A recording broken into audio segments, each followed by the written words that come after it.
Let me ask you something.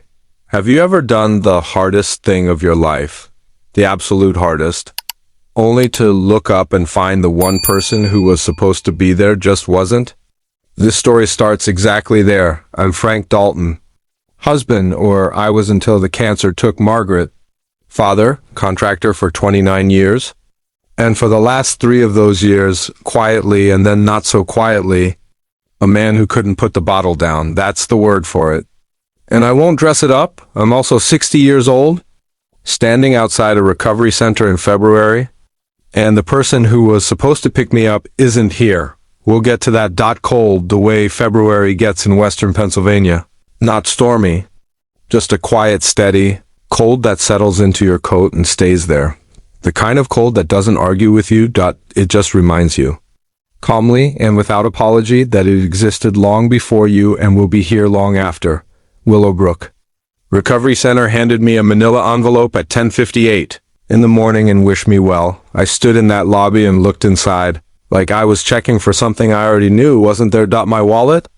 Cracked brown leather, bought by my daughter Claire 4 days ago. My house keys. A phone that had been dead since week 2, and $39. 2 tens. A 10, some singles and coins I didn't count, because counting them felt like the saddest thing a grown man could do on a Tuesday morning in February. 6 weeks of the hardest work of my life, and that's what waited on the other side. I want you to understand what those 6 weeks actually were. This isn't a story about a man who checked into a comfortable facility, ate decent food, and walked out fixed. What happened was, I sweated through sheets so completely soaked that night nurses changed them twice before sunrise. Quietly, without being asked. What happened was I sat in circles with men who wept for sons they'd missed growing up, for graduations, for ordinary Tuesday dinners that couldn't be recovered no matter how sorry you were. And what really happened was that I finally talked about Margaret, her laugh, which always started silent, shoulders shaking first. The sound arriving a beat late, the way she made coffee every morning, like it was a small ceremony worth performing with care. The way our house changed after we buried her, not just emptied but altered, like the air itself had been quietly reformulated. I talked about how the drinking started as grief and became architecture, how somewhere along the way it stopped being about missing Margaret and became about not knowing how to live in the house she had left. I did the work, every raw, humiliating inch of it. So you'll understand why standing in that lobby at 11 on a Tuesday in February, watching the automatic doors slide open and shut, and not seeing Claire's car in the lot, hit differently than it might sound. I checked the clock. 11:06, then 11:44. She knew. Had known for 2 full weeks. Discharge was at 11. I had reminded her 9 days ago, on the call where her voice had that quality it sometimes got, distracted, slightly far away. And I had heard Derek in the background. Haven't seen him, didn't need to, just his voice. Low, measured, controlled. I'll be there. Dad, I promise. Right? I watched a young man get picked up by his mother, who was crying before she even cleared the door. I watched a woman around my age walk out alone. Same manila envelope, same expression I probably had. Our eyes met for exactly 1 second, and we understood each other completely. Then a cab pulled up for her, and she was gone. No cab for me. Dead phone. $30-9. February. 11:51. I stood up, tucked the envelope under my arm, and walked outside. The cold hit me clean and immediate. 4 blocks east was the bus stop. I knew this because 3 weeks earlier, on a shared computer in Willowbrook's rec room, some quiet, unsentimental part of me had looked it up. I hadn't admitted to myself why at the time. Standing on that sidewalk, I admitted it now. I started walking. I made it exactly 12 steps. Frank Dalton. Not a question, a statement. I turned around. He was around 40, broad-shouldered. Charcoal wool coat that fit the way things fit when they're chosen deliberately. Dark hair cut close. Steady eyes that suggested he had been in difficult rooms, and had not been the one who blinked first. And I knew that face. Marcus Reed. Except the Marcus Reed I remembered had been 22 with a split lip, a garbage bag for luggage, and the exhausted look of a young man who had used up every last option he had. He had slept on my couch for 6 weeks in the winter of 1996. Margaret had made up the bed with the good sheets, and cooked enough dinner for 3 every night without being asked, because that was precisely who she was. The man standing in front of me now looked like he hadn't lost a case in years. "Marcus," I said. He smiled. "Crooked on the left, same as always. You look good." "Frank, better than I expected. How long have you been here?" "About 45 minutes. I brought coffee," he said, reaching into his coat and producing a thermos. "Yours is black." I remembered. I took it because what else do you do when a man you haven't seen in almost 30 years shows up in a February parking lot with your coffee order memorized? "She's gone," I said. He would know who I meant. "I know," Marcus said. "I'm sorry I wasn't there." He reached into his coat and pulled out a phone still in the sleeve. "Charged and ready. Got it last week. You planned this." "I've been planning this," he said, his voice dropping, since Derek Holt came into the picture. "And there it was," said plainly, no drama, no build-up. "What did he do, Marcus?" He looked at me for a long moment, measuring my readiness. "Get in the car, Frank," he said quietly. "There's something you need to see, and I need you to hear all of it before you react." I got in the car. Marcus placed a folder on the console between us, thick, tabbed, organized with the quiet precision of a man who had been constructing something carefully and for a long time. "Derek filed a power of attorney 7 weeks ago," he said. 3 days before you checked into Willowbrook." The words arrived one at a time.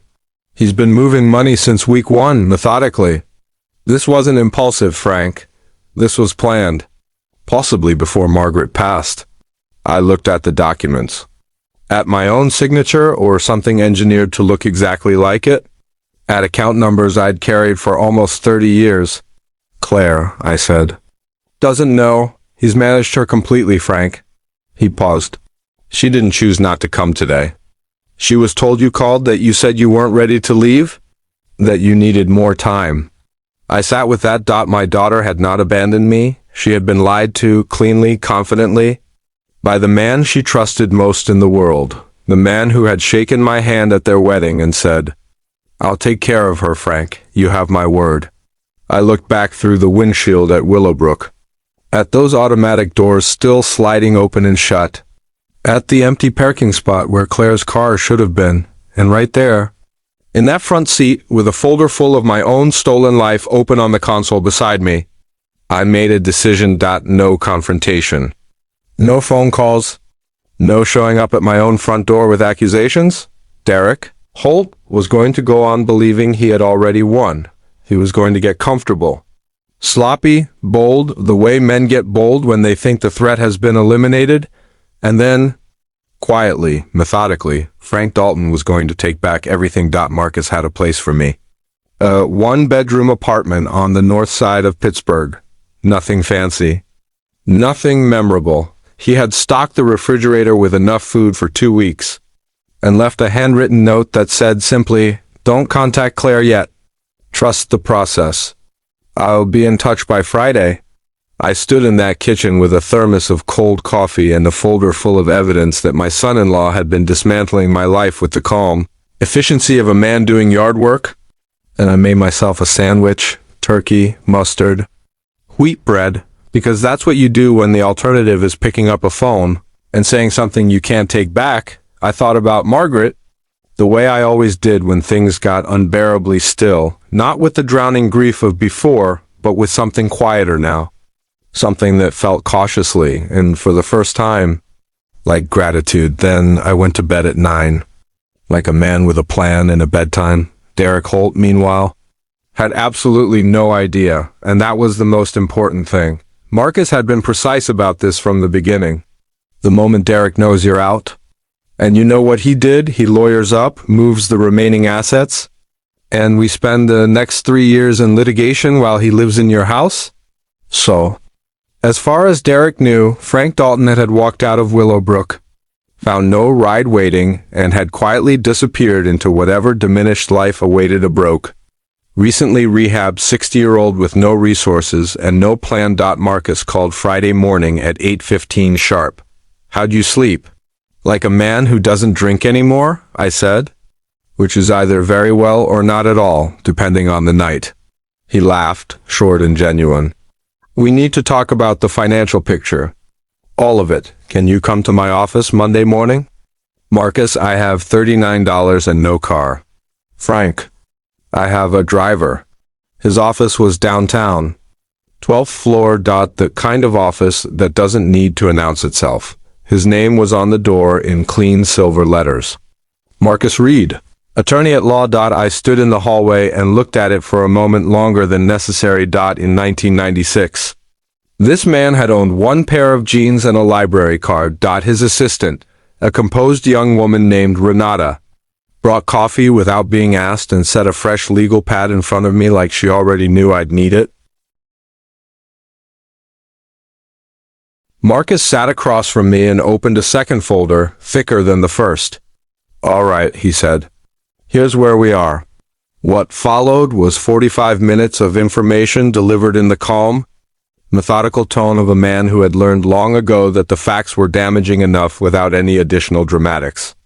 Derek had forged the power of attorney using a notary who, Marcus had already discovered, had lost his license in another county 2 years prior.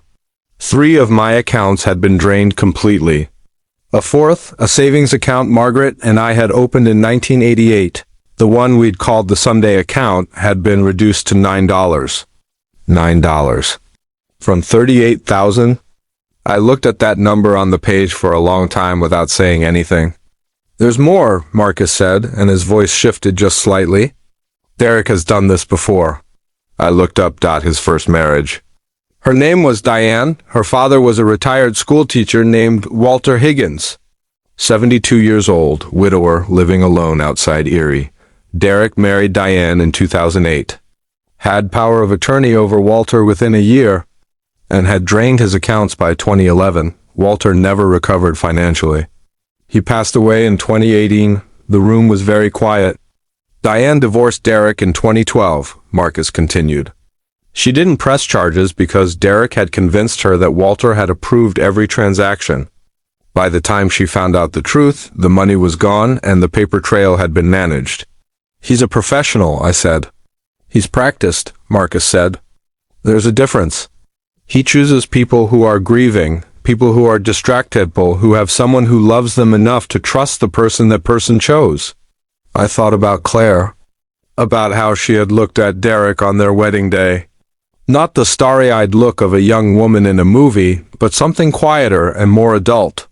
The look of a woman who had lost her mother young and her father slowly, and had finally found something that felt stable. Derek had seen that look and chosen her for it. "What about Walter's daughter?" I said. "Diane." Marcus allowed himself a small, precise smile. "I spoke with Diane Higgins 3 weeks ago. She's been waiting 7 years for someone to call her.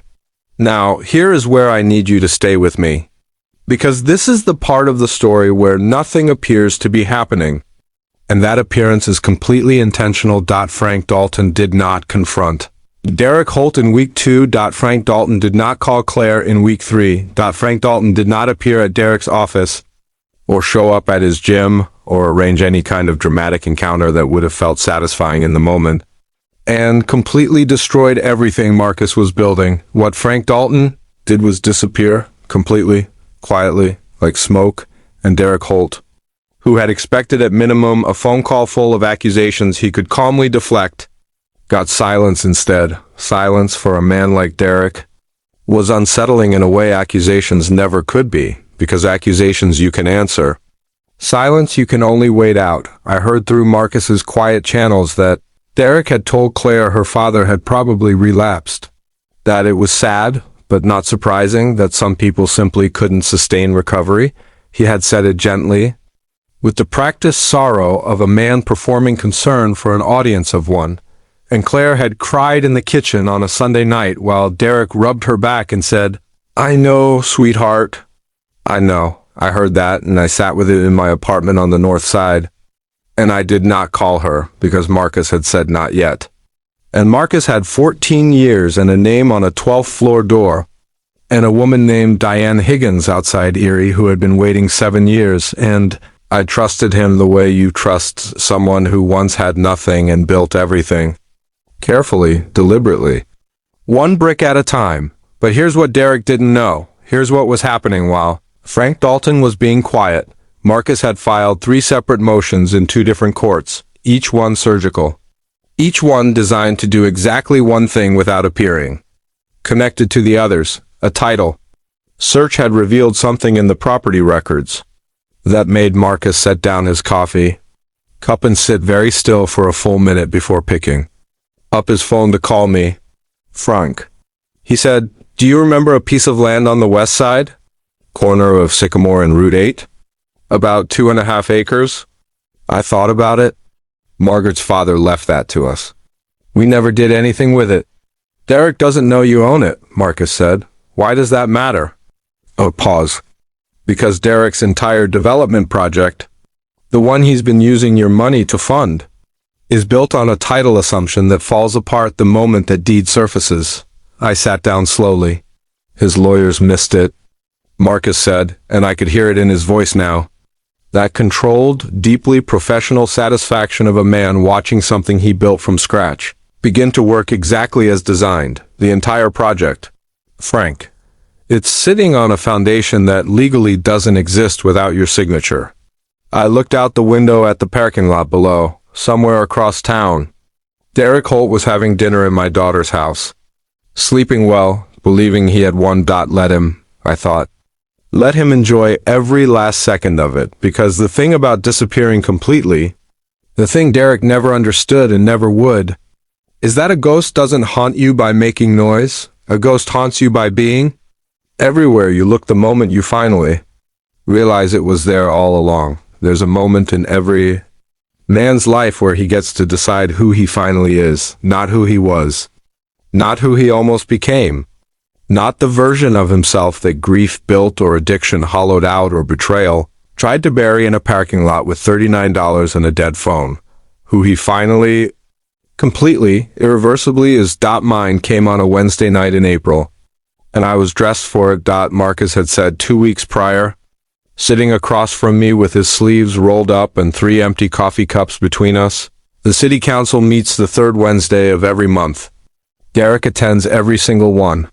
He's been pushing his development permits through committee for 6 months. This month, this particular meeting, he's expecting final approval. He slid a document across the desk. He's expecting it. Marcus said, because he has no idea we filed a title objection with the county recorder's office 11 days ago. And he has no idea that the objection is valid. And he has no idea that the man whose signature is required to resolve it is not only alive and well, but has been sitting quietly in an apartment on the north side for the last 6 weeks waiting for exactly this moment. "He'll be there," I said. "Front row?" Marcus said. "He always sits front row." I nodded slowly. "What do I do?" "Nothing," Marcus said. "You sit in the back. You let him see you. That's all." 2 words that carried the weight of everything. I bought a new coat. Nothing extravagant. I was a 60-year-old contractor from Pittsburgh. Not a man auditioning for a magazine, but it was good wool, charcoal gray, and it fit properly. And when I looked in the mirror that Wednesday evening, I saw something I had not seen in a very long time. I saw Frank Dalton, whole, clear-eyed, present. "You look good," I told the mirror. The mirror, for once, agreed. I picked up my coffee, black in a thermos, because some things become ritual, and ritual becomes identity, and I walked out the door. The city council meeting was held in the Northside Community Center on Ridge Avenue. Parking lot half full. Fluorescent lights. Rows of folding chairs and a long table at the front where 6 council members sat with water glasses. I arrived at 7:14. The meeting had started at 7 o'clock. I pushed open the back door quietly and stepped inside. The room held maybe 60 people. Local business owners, residents, a few men in suits toward the front who had the posture of people who needed something approved. And there, front row, center seat, in a charcoal blazer that probably cost more than my first truck, was Derek Holt. He was leaning slightly forward, elbows on knees, talking quietly to the man beside him with the easy confidence of someone who already knew how the evening was going to go. His hair was perfect. His shoes were perfect. Everything about Derek Holt was always perfect. I found a seat in the last row, corner. I set my thermos on my knee and I watched him. For 3 full minutes, I just watched. And then, the way you sometimes feel eyes on you in a room, Derek Holt went still. His head turned slowly, the way heads turn when the body knows something before the mind catches up. His eyes found me across that room like they had no other choice. And Derek Holt's face, that perfectly composed, carefully constructed, always prepared face, went the color of February. Even though it was April, I didn't move. I didn't nod. I didn't raise my coffee. I just looked at him. The way a man looks when he's been somewhere and come back. The way a man looks when he knows something. Derek turned back to the front of the room. I watched his jaw tighten. Watched his right hand resting on his knee, close slowly into a fist and then deliberately open again. There it is, I thought. There's the crack. The development permit came up at 7:41. The council chairwoman, a steady woman named Louise Bennett, who had clearly run 10,000 of these meetings and had patience for exactly none of the drama, read the item number and asked if there were any outstanding objections before the committee moved to vote. Marcus stood up from 3 rows behind Derek. Derek heard the movement, turned, and whatever color had returned to his face in the last 20 minutes left again immediately and did not come back. "Louise," Marcus said, calm as a man ordering breakfast. "Marcus Reed, counsel for Frank Dalton. We filed a title objection with the county recorder 11 days ago regarding parcel 3382C, which comprises approximately 2.5 acres. At the corner of Sycamore and Route 8.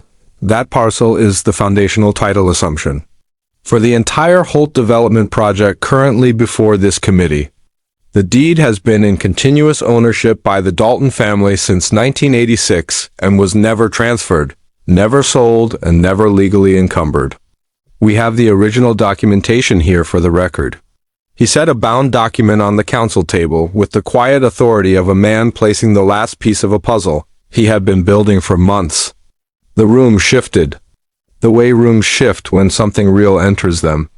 Louise Bennett looked at the document, looked at her colleagues, looked at Derek Holt, who was sitting in the front row looking at nothing, his perfect face doing something it had probably never been asked to do before. Absolutely nothing. "Mr. Holt," Louise said, "were you aware of this title issue?" The pause that followed lasted 4 seconds. I counted. "I'll need to consult with my attorneys," Derek said. "Of course," Louise said. "We'll table the item pending resolution." She moved on to the next agenda item with the efficiency of a woman who had seen men like Derek Holt before and would see them again, and was not particularly moved by any of it. Just like that. No explosion. No handcuffs. No dramatic speech. Just a bound document on a table and a permit that would never be approved.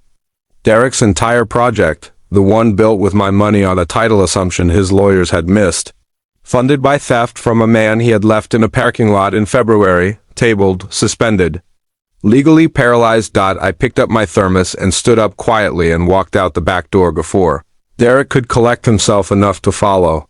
3 weeks later, Derek Holt was served, fraud, forgery, financial elder abuse. Marcus had coordinated with Diane Higgins's attorney outside Erie, and the 2 cases together painted a picture that no jury would have difficulty reading. Derek's business partner, upon learning the full scope of what the title objection meant for their shared liability, had already retained separate counsel and was cooperating. Claire called me on a Tuesday morning. I answered on the second ring. She didn't say anything for a long moment. I could hear her breathing. Could hear the particular quality of silence that meant she was holding something heavy, and didn't yet know how to set it down. "Dad," she finally said. And her voice broke on that single word in a way that told me everything. That she knew. That she was sorry. That she had been lied to and had only just understood the full shape of it. I know, baby, I said. I didn't? I know. He told me you called? He said, Claire.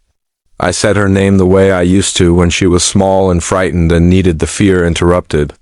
I know it wasn't you. It was never you. She cried then, the real kind, not the polite kind. And I sat in my apartment and let her, because sometimes the most important thing a father can do is simply stay on the line. We talked for an hour and 40 minutes. It was the best conversation I'd had in 4 years. The recovered assets funded something Margaret had always wanted, a small community recovery space. Not a clinical facility, nothing institutional, just a warm room with good coffee and folding chairs and people willing to sit in a circle and tell the truth about their lives. We called it the Margaret Dalton Center. Marcus sat on the board. Diane Higgins drove up from Erie for the opening and shook my hand and held it for a moment longer than a handshake requires. The way people do when a handshake is standing in for something that doesn't have a name. And in the small park beside the center, on a piece of land at the corner of Sycamore and Route 8 that I donated to the city on one condition. There is a bench, simple wood, simple iron, a small plaque on the back that reads, for Margaret Dalton, who made up the good sheets, who always made enough for 3, who saw something in people before they could see it in themselves. I sit on that bench every morning, black coffee, thermos, the particular quiet of early morning before the world gets loud. And I want to leave you with what I've learned, not as a man who won something, but as a man who almost lost everything and somehow didn't. Grief is not an excuse, but it is a reason. And reasons deserve to be understood before they're judged. The people who betray you are counting on you to stay broken. The most powerful thing you can do is heal anyway. Sobriety saved me from myself, and that left me standing, clear-eyed and present, when everything else arrived, and the stranger who showed up in that parking lot, he wasn't a miracle. He was the return on an investment made in 1996 by a woman with good sheets and a generous heart. Proof that every decent thing you do for another human being goes somewhere, even when you can't see where, especially when you can't see where Derek Holt sits in a courtroom now. Every now and then Claire comes and sits beside me, brings her own coffee, doesn't say much, just sits, and we watch the light come up over the park together. Her mother would have loved this bench so much. For everyone who ever did the hardest thing and looked up to find nobody there. Keep going. Thanks for watching. If this story stuck with you, hit like, subscribe, and share it with someone who needs it. And check out more videos like this one right here on the Revenge Hub.